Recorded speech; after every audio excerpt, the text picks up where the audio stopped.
Hey everyone, today I'm going to show you how to use Copilot Pages to study effectively. Let's dive in. One way to access Copilot Pages is by submitting a question or prompt to Copilot. You can provide your lectures, upload a document, ask questions, or request directions, and then click Submit. After submitting, you'll see Copilot's response. At the bottom of the response, there's an Edit This Response button. Click on that, then select Create New Page to start a new page. A page will be created where you can write, edit, and make it your own. Pretty cool, right?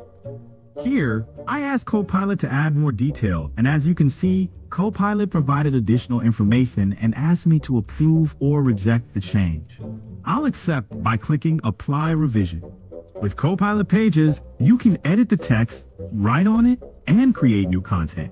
For example, I added a note about what the professor said will be on the exam. To wrap up, I'll show you how to make a short quiz for my notes to help me prepare for my upcoming exam. And there you have it. It's quite simple, and you can work together with AI. Thanks for watching.